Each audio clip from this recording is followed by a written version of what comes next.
Fast fashion. Fast fashion. Fast fashion. Fast fashion. Fast fashion. Fast fashion. Fast fashion. Fast fashion. Fast fashion is about making trendy clothes quick, cheap, and disposable.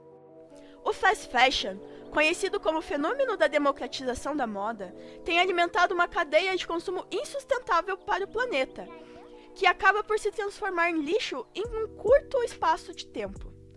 Uma moda de baixo custo, que tem um ciclo de vida propositalmente curto e é conhecido como obsolescência programada. Isto é amparado por um cenário que lança mão de trabalho escravo, comércio ilegal, descarte clandestino e uso de matérias-primas prejudiciais ao meio ambiente. O objetivo da prática é responder rapidamente às constantes e cada vez mais frequentes mudanças de tendências de moda e de demanda de consumo.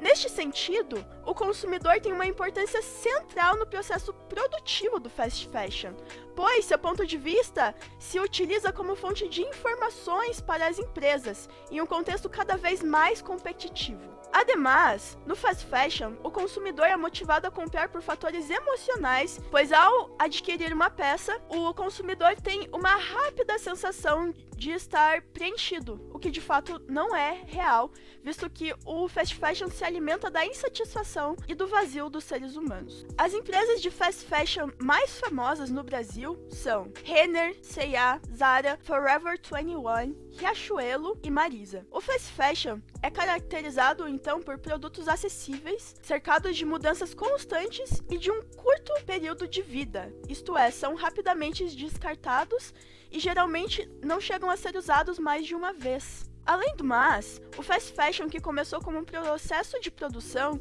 acabou se transformando em um novo modelo de negócios para essas grandes empresas varejistas do vestiário internacional, visto que abrange desde a criação do produto até a sua produção e distribuição. Dessa forma, produzindo produtos que são fabricados, consumidos e descartados em uma velocidade muito curta. O uso da sustentabilidade na moda não deve se restringir apenas nas etapas de projeto e produção, mas também devem ser pensadas durante o uso, descarte e como esses produtos podem ser reutilizados. Um problema ainda muito recorrente relacionado à poluição reside principalmente na produção têxtil, em que os produtos químicos que são utilizados, em muitos casos, também se apresentam acima do limite legal.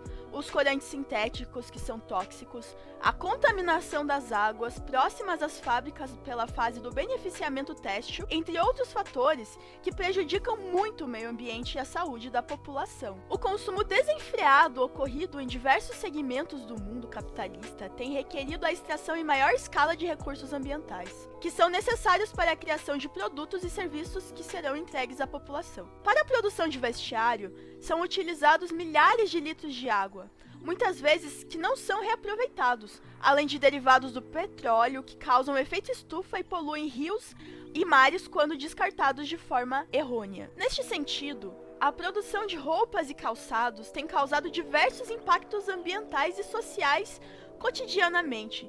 Dentre os principais estão problemas na água, visto que, no processo de produção de peças de vestiário, são utilizados milhares de litros de água, principalmente na etapa de tingimento, o que confere modificações na qualidade da água devido à existência de substâncias químicas. Problemas atmosféricos. Geralmente, indústrias têxteis lançam ao ar imensas quantidades de dióxido de carbono, metano e outros gases.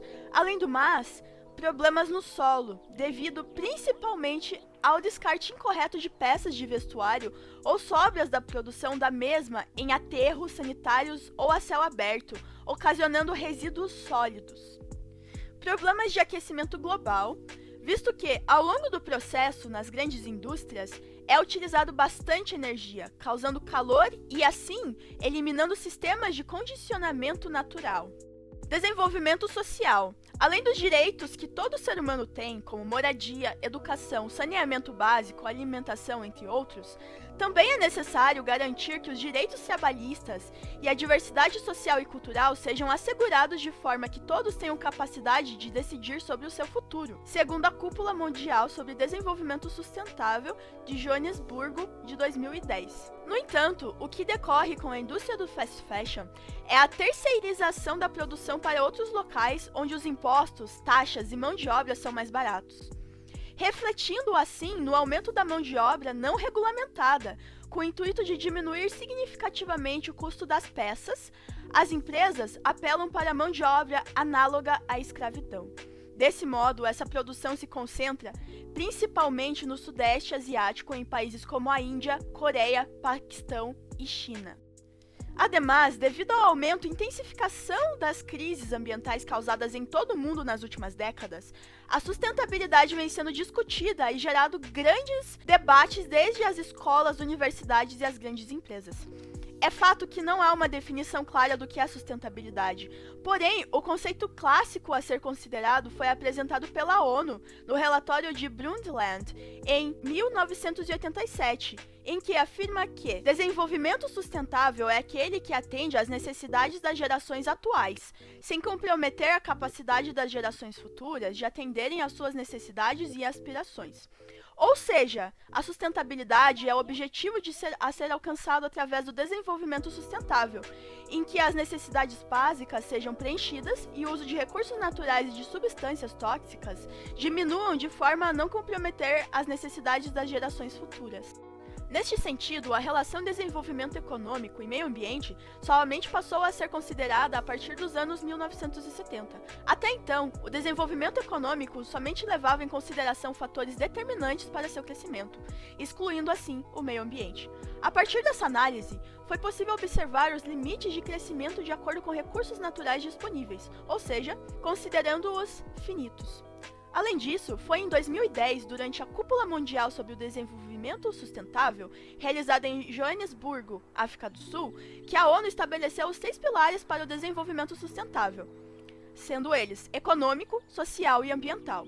Esses pilares noteiam diversos trabalhos na área, sendo um deles o trabalho de Mikhailova, de 2004, em que, a respeito da sustentabilidade, considerando também os 3 pilares da ONU, ela afirma que, para atingir o desenvolvimento sustentável, é importante a integração de 3 áreas consideradas chaves, sendo elas crescimento e equidade econômica, visto que é necessário que os sistemas econômicos de todo o mundo busquem crescer de forma responsável, levando em consideração todas as comunidades, e, sendo o último deles, a conservação de recursos naturais e do meio ambiente, onde ela propõe que é importante criar soluções para reduzir o consumo dos recursos naturais, de modo a diminuir a poluição e conservar os habitats naturais do planeta.